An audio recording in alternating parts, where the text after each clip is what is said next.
हरे कृष्णा, जय श्री हरि। ओम नमो भगवते वासुदेवाय। आप सभी को मार्गशीर्ष मास के पूर्णिमा की हार्दिक शुभकामनाएं।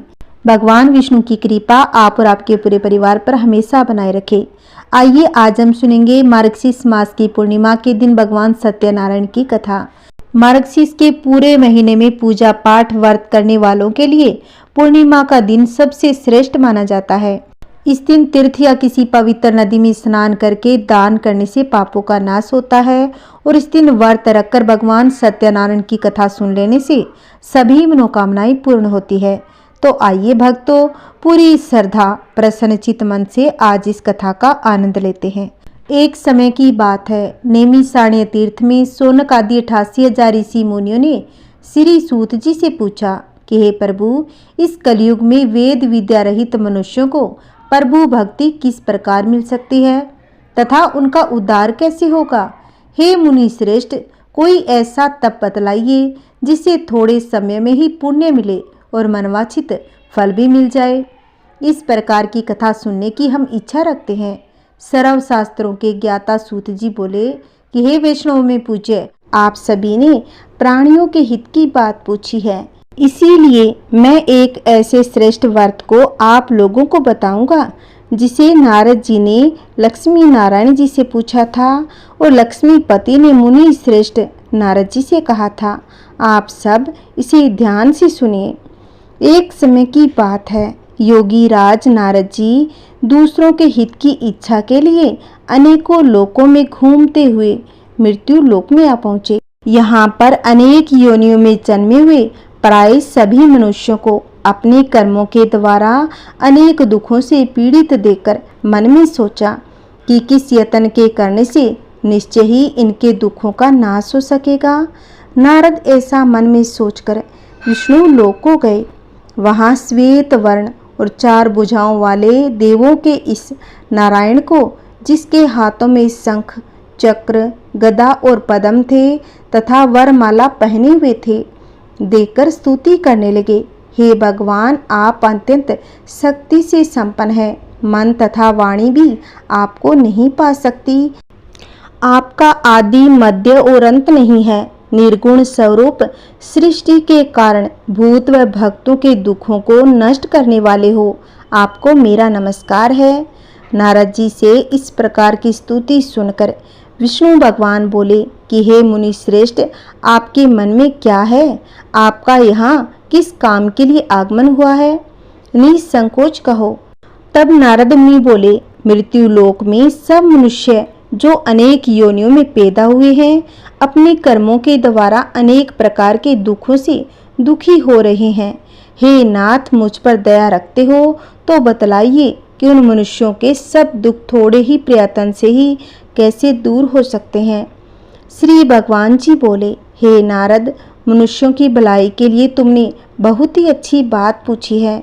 जिस व्रत के करने से मनुष्य मोह से छूट जाता है, मैं वह कहता हूँ, सुनो। बहुत पुण्य देने वाला, स्वर्ग तथा मनुष्य लोक दोनों में दुर्लभ एक उत्तम व्रत है। आज मैं प्रेमवश होकर तुमसे कहता हूँ। सत्यनारायण का यह व्रत अच्छी तरह विधि विधान पूर्वक करके मनुष्य जीवन पर्यंत यहाँ सुख भोगकर मरने पर मोक्ष को प्राप्त होता है। श्री भगवान के वचन सुनकर नारद मुनि बोले, उस व्रत का क्या फल है, क्या विधान है, किसने यह व्रत किया था और किस दिन यह व्रत करना चाहिए, विस्तार से बताइए। भगवान बोले, दुख शोक आदि को दूर करने वाला, धन धान्य को बढ़ाने वाला, सौभाग्य तथा संतान को देने वाला यह व्रत सब स्थानों पर विजय करने वाला है। भक्ति और श्रद्धा के साथ किसी भी दिन मनुष्य श्री सत्यनारायण भगवान की शाम के समय ब्राह्मणों और बंधुओं बांधवों के साथ धर्मपरायण होकर पूजा करे। भक्ति भाव से नैवेद्य केले का फल, घी, दूध और गेहूं का चूर्ण सवाया ले। गेहूं के अभाव में साठी का चूर्ण, शक्कर तथा गुड़ ले और सब भक्षण योग्य पदार्थ जमा करके भगवान को अर्पण कर दें तथा बंधुओं सहित ब्राह्मणों को भोजन कराएं। उसके बाद स्वयं भोजन ग्रहण करें। नृत्य गीत आदि का आचरण कर सत्यनारायण भगवान को स्मरण करते हुए समय व्यतीत करें। इस तरह व्रत करने पर मनुष्यों की सभी इच्छाएं निश्चय रूप से पूरी हो जाती है। विशेषकर कली काल में भूमि पर यही मोक्ष का सरल उपाय है। इसी प्रसंग में श्री सूत जी बोले, हे ऋषियों, जिन्होंने पहले समय में इस व्रत को किया है उनका वृतांत कहता हूँ, ध्यान से सुनो। सुंदर काशीपुरी नगरी में अति निर्धन ब्राह्मण रहता था। वह भूख और प्यास से बेचैन हुआ नित्य ही पृथ्वी पर घूमता था।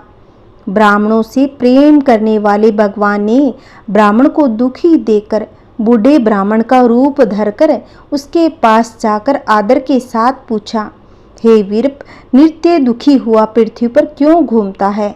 हे श्रेष्ठ ब्राह्मण, यह सब मुझसे कहो, मैं सुनना चाहता हूँ। ब्राह्मण बोला, मैं बहुत निर्धन ब्राह्मण हूँ, भिक्षा के लिए पृथ्वी पर फिरता हूँ। हे भगवान, यदि आप इसका उपाय जानते हो तो कृपा कर कहो। वृद्ध ब्राह्मण बोला कि सत्यनारायण भगवान मनवांछित फल को देने वाला है, इसीलिए हे ब्राह्मण, तू उनका पूजन कर, जिसके करने से मनुष्य सब दुखों से मुक्त हो जाता है। ब्राह्मण को व्रत का सारा विधान बतलाकर बूढ़े ब्राह्मण का रूप धारण करने वाले सत्यनारायण भगवान अंतर्ध्यान हो गए। जिस व्रत को वृद्ध ब्राह्मण ने बतलाया था, मैं उसको अवश्य करूँगा। यह निश्चय करने पर उस ब्राह्मण को नींद नहीं आई। वह सुबह ही उठ सत्यनारायण के व्रत का निश्चय कर भिक्षा के लिए चला। उस दिन उसको भिक्षा में बहुत सा धन मिला, जिससे बंधु बांधवों के साथ उसने श्री सत्यनारायण का व्रत किया। उसके करने से वह ब्राह्मण सब दुखों से छूटकर अनेक प्रकार की संपत्तियों से युक्त हुआ। उस समय से वह ब्राह्मण हर मास व्रत करने लगा। इस तरह सत्यनारायण भगवान के व्रत को जो करेगा सब पापों से छूटकर मोक्ष को प्राप्त होगा। आगे जो पृथ्वी पर सत्यनारायण भगवान का व्रत करेगा वह मनुष्य सब दुखों से छूट जाएगा। इस तरह नारद जी ने सत्यनारायण का कहा हुआ यह व्रत तुमसे कहा। हे ब्राह्मण, अब मैं और क्या कहूँ? ऋषि बोले, हे मुनिवर, संसार में इस ब्राह्मण से सुनकर किस किस ने इस व्रत को किया, हम सब सुनना चाहते हैं। इसके लिए हमारे मन में श्रद्धा का भाव है। सूत जी बोले, हे मुनियों, जिस जिसने इस व्रत को किया है वह सब सुनो। एक समय वह ब्राह्मण धन और ऐश्वर्य के अनुसार बंधु बांधवों के साथ व्रत करने को तैयार हो गया। उसी समय एक लकड़ी बेचने वाला बूढ़ा आदमी आया और बाहर लकड़ियों को रखकर ब्राह्मण के मकान में गया। प्यास से दुखी लकड़हारा उनको व्रत करते देखकर ब्राह्मण को नमस्कार करके पूछने लगा कि आप यह क्या कर रहे हैं और इसके करने से क्या फल मिलता है? कृपा करके मुझसे कहो। ब्राह्मण ने कहा, सब मनोकामनाओं को पूरा करने वाला यह सत्यनारायण भगवान का व्रत है। इसकी कृपा से मेरे यहाँ धन धान्य आदि की वृद्धि हुई है। ब्राह्मण से व्रत के बारे में जानकर लकड़हारा बहुत प्रसन्न हो गया और चरना अमृत ले और प्रसाद खाने के बाद अपने घर को आया। लकड़हारे ने मन में इस प्रकार का संकल्प किया कि आज गांव में लकड़ी बेचने से जो धन मिलेगा उसी से सत्यनारायण देव का उत्तम व्रत करूंगा। यह मन में विचार कर वह बूढ़ा लकड़हारा लकड़ियां अपने सिर पर रखकर जिस नगर में धनवान लोग रहते थे वह ऐसे सुंदर नगर में गया। उस दिन वहां पर बूढ़े को उन लकड़ियों का दाम पहले दिनों से चौगुना मिला। तब वह बूढ़ा लकड़हारा दाम ले और अति प्रसन्न होकर पक्के केले की फली, शक्कर, घी, दूध, दही और गेहूं का चूर्ण इत्यादि सत्यनारायण भगवान के व्रत की कुल सामग्रियों को लेकर अपने घर को गया। फिर उसने अपने भाइयों को बुलाकर विधि के साथ भगवान का पूजन और व्रत किया। उस व्रत के प्रभाव से बूढ़ा लकड़हारा धन धान्य पुत्र आदि से युक्त हुआ और संसार के समस्त सुख भोगकर बैकुंठ को चला गया। श्री सूत जी बोले, हे मुनि श्रेष्ठ, अब मैं आगे की कथा कहता हूँ। प्राचीन काल में उल्का मुख नाम का एक महान ज्ञानी राजा था। वह जितेंद्रिय और सत्य वक्ता था। प्रतिदिन मंदिरों में जाता तथा गरीबों को धन देकर उनके दुख दूर करता था। उसकी पत्नी कमल के समान सुंदर मुख वाली और सती साध्वी थी। एक दिन भद्रशिला नदी के तट पर वे दोनों विधि विधान सहित श्री सत्यनारायण भगवान का व्रत कर रहे थे। उस समय वहाँ साधु नामक एक वेश्या आया। उसके पास व्यापार के लिए बहुत सा धन था। वह वेश्या नाव को नदी किनारे पर ठहराकर राजा के पास पहुंच गया। राजा को व्रत करते हुए देखकर उसने विनम्रता पूर्वक पूछा, हे राजन, यह आप क्या कर रहे हो? मेरी सुनने की इच्छा है। कृपा आप यह मुझे भी समझाइए। महाराज उल्का मुख ने कहा, हे साधु वेश्य, मैं अपने बंधु बांधवों के साथ पुत्र की प्राप्ति के लिए श्री सत्यनारायण भगवान का व्रत व पूजन कर रहा हूँ। राजा के वचन सुनकर साधु नामक वेश्या ने आदर से कहा, हे राजन, मुझे भी इसका संपूर्ण विधि विधान बताइए। मैं भी आपके कहे अनुसार इस व्रत को करूँगा। मेरी भी कोई संतान नहीं है। मुझे विश्वास है इस उत्तम व्रत को करने से अवश्य ही मुझे भी संतान होगी। राजा से व्रत के सब विधान सुन व्यापार से निवृत्त होकर वह वेश्या सुखपूर्वक अपने घर को गया। उसने अपनी पत्नी को संतान देने वाले उस व्रत के विषय में सुनाया और प्रण लिया। जब मेरी संतान होगी तब मैं इस व्रत को करूँगा। वेश्या ने यह वचन अपनी पत्नी लीलावती से भी कहे। एक दिन उसकी पत्नी लीलावती श्री सत्यनारायण भगवान की कृपा से गर्भवती हो गई। 10वें महीने में उसने एक अति सुंदर कन्या को जन्म दिया। दिनों दिन वह कन्या इस तरह बढ़ने लगी जैसे शुक्ल पक्ष का चंद्रमा बढ़ता है। कन्या का नाम उन्होंने कलावती रखा। तब लीलावती ने मीठे शब्दों में अपने पति को याद दिलाया कि आपने जो भगवान का व्रत करने का संकल्प लिया था, अब आप उसे पूरा कीजिए। साधु वेश्या ने कहा, हे प्रिय, मैं कलावती के विवाह पर इस व्रत को अवश्य ही करूँगा। इस प्रकार अपनी पत्नी को आश्वासन देकर वह व्यापार करने चला गया। कलावती पितृगृह में वृद्धि को प्राप्त हो गई। लौटने पर साधु ने जब नगर में सखियों के साथ अपनी पुत्री को खेलते हुए देखा तो उसे उसके विवाह की चिंता होने लगी। तब उसने एक दूत को बुलाकर कहा कि उसकी पुत्री के लिए कोई सुयोग्य वर देकर लाए। दूत साधु नामक वेश्या की आज्ञा पाकर कंचन नगर पहुंचा और देखभाल कर वेश्या की कन्या के लिए एक सुयोग्य वणिक पुत्र ले आया। उस सुयोग्य लड़के के साथ साधु नामक वेश्या ने अपने बंधु बांधवों सहित प्रसन्नचित्त होकर अपनी पुत्री का विवाह कर दिया। दुर्भाग्य से वह विवाह के समय भी सत्यनारायण भगवान का व्रत करना भूल गया। इस पर श्री सत्यनारायण भगवान अत्यंत क्रोधित हो गए। उन्होंने वेश्या को श्राप दिया कि तुझे दारुण दुख प्राप्त होगा। और फिर अपने कार्य में कुशल वह वेश्या अपने दामाद सहित नाव का बेड़ा लेकर व्यापार करने के लिए सागर के समीप स्थित रत्नासारपुर नगर में गया। रत्नासारपुर पर चंद्रकेतु नामक राजा का राज्य था। दोनों ससुर जमाई चंद्रकेतु राजा के उस नगर में व्यापार करने लगे।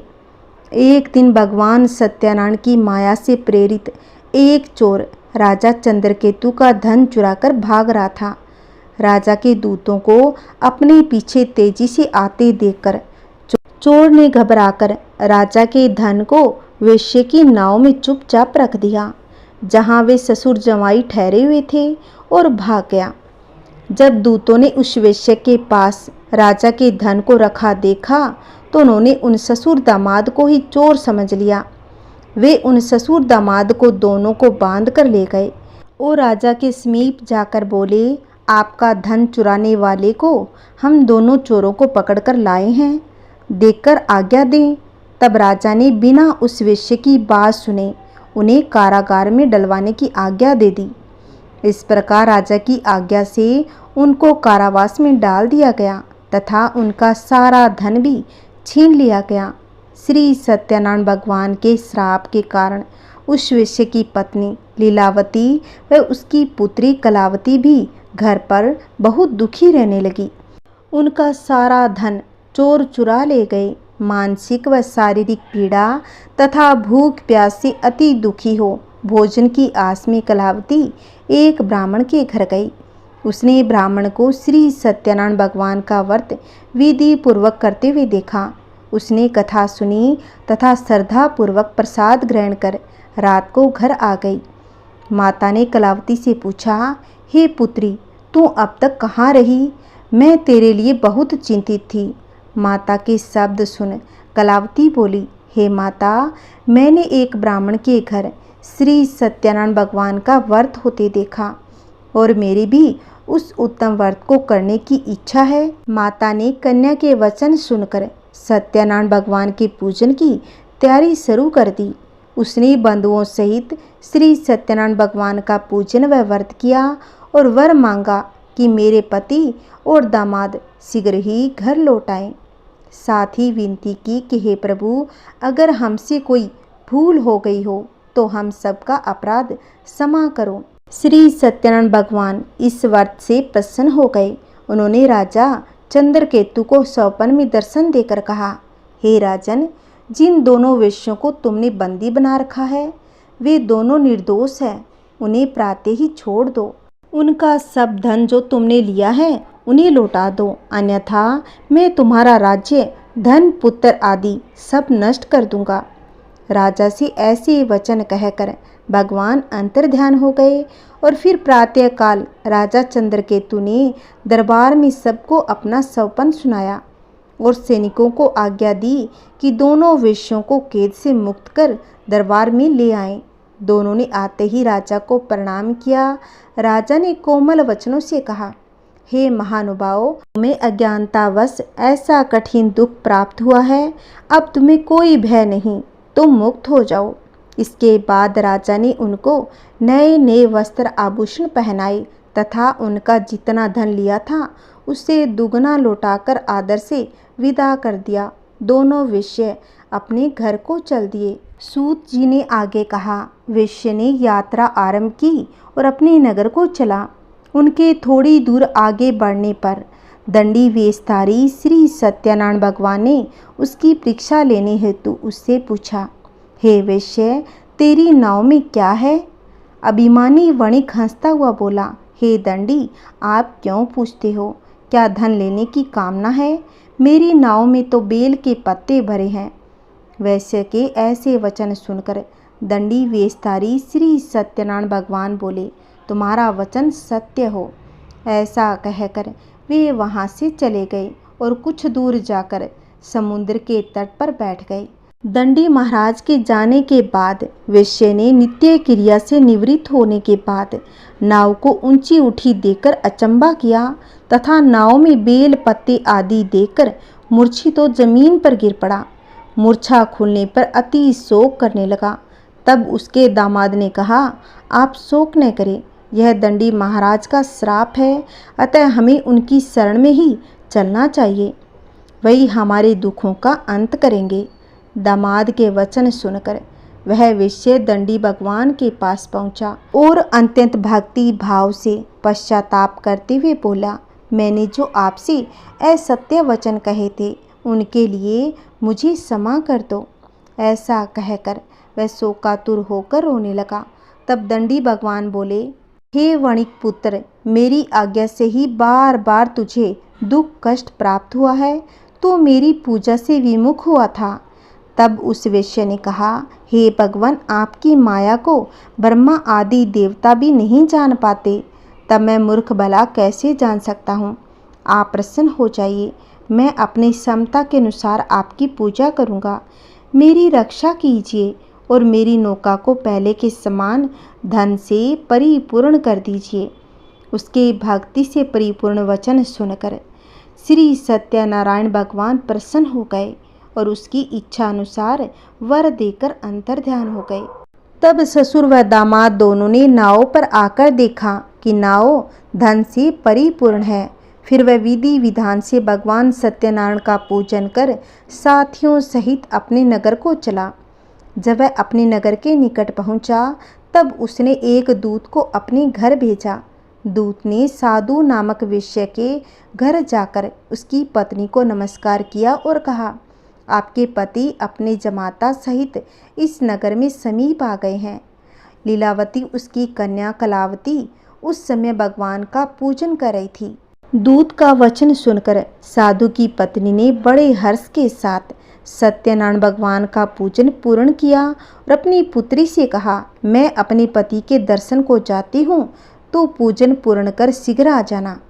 परंतु कलावती पूजन प्रसाद छोड़कर अपने पति के दर्शन के लिए दौड़कर चली गई। पूजन एवं प्रसाद की अवज्ञा के कारण भगवान सत्यनारायण ने रुष्ट हो उसके पति को नाव सहित पानी में डुबो दिया। कलावती अपने पति को न पाकर रोती हुई जमीन पर गिर पड़ी।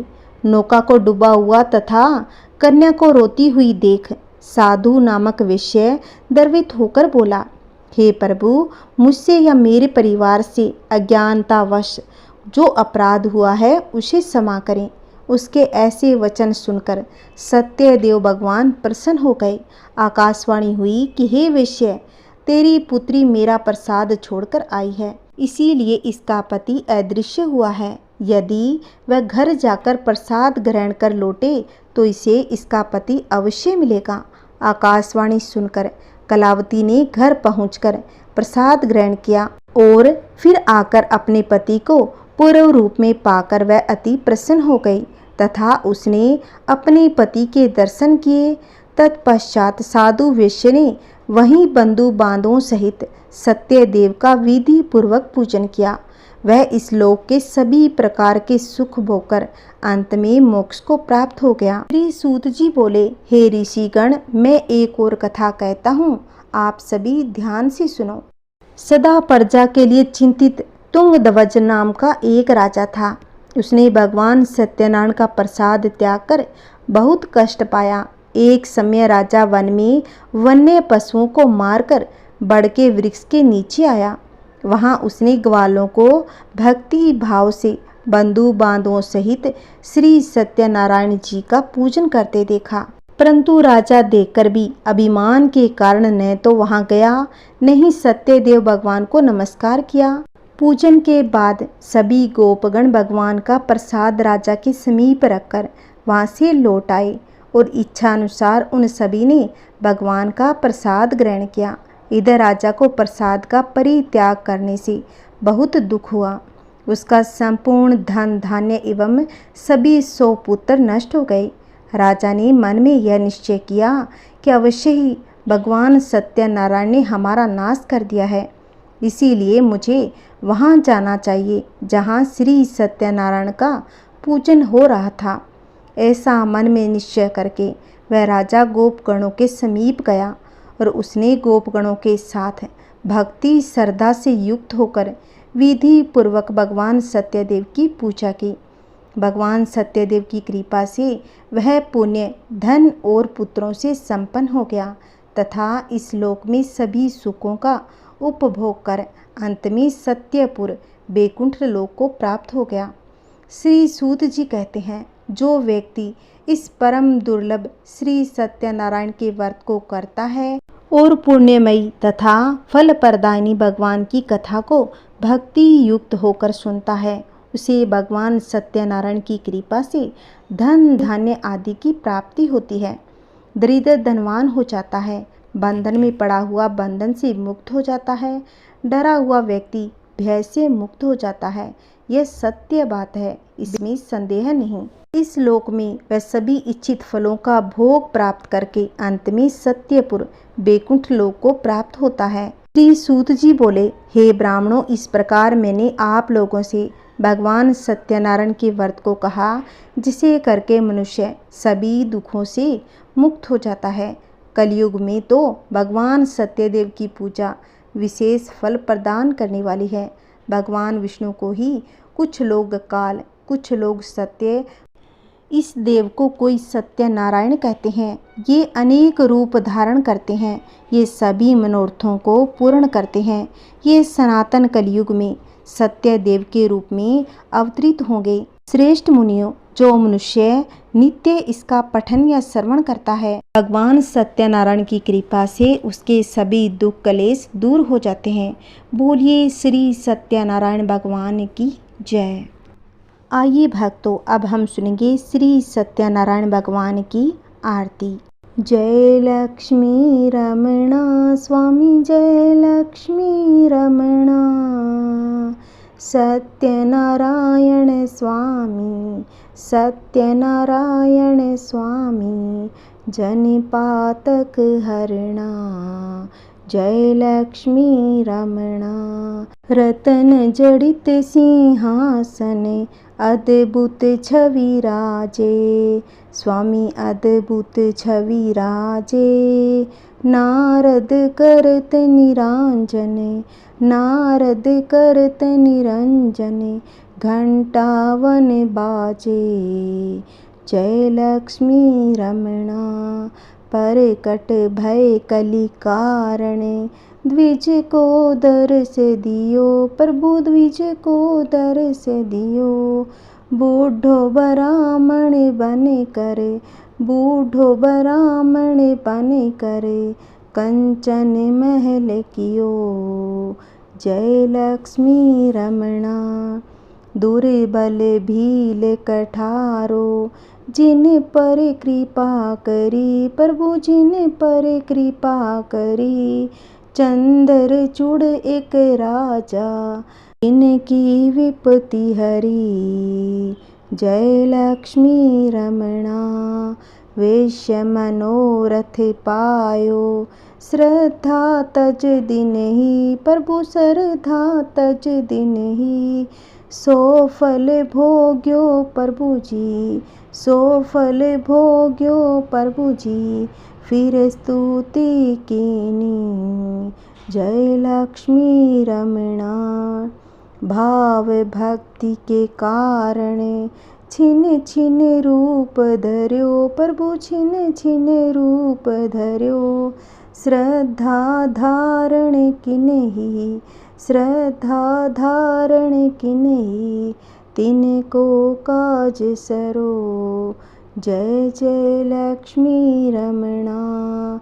ग्वाल बाल संग राजा, वन में भक्ति करी, प्रभु वन में भक्ति करी, मन वांछित फल दीनो, मन वांछित फल दीनो, दीन दयालु हरि, जय लक्ष्मी रमणा।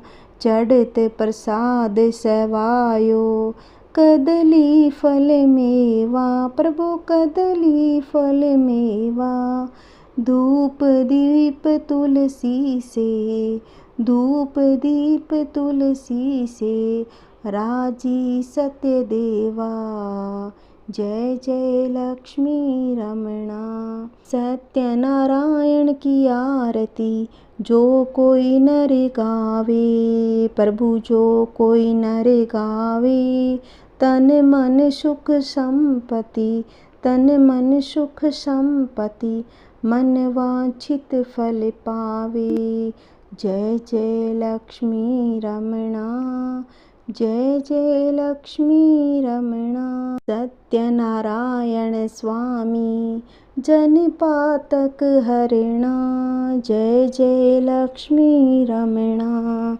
जय जय लक्ष्मी रमणा। बोलिए श्री सत्यनारायण भगवान की जय। अगर आपको मेरी ये सत्यनारायण भगवान की कथा आरती अच्छी लगी है, प्लीज़ इस वीडियो को ज़्यादा से ज़्यादा शेयर करें, लाइक करें और कमेंट में श्री सत्यनारायण भगवान की जय अवश्य बोलना। अगर आपने अभी तक मेरे चैनल को सब्सक्राइब नहीं किया है तो प्लीज़ मेरे चैनल को सब्सक्राइब कर लो, जिससे आपको आने वाली वीडियो की नोटिफिकेशन मिलती रहेगी।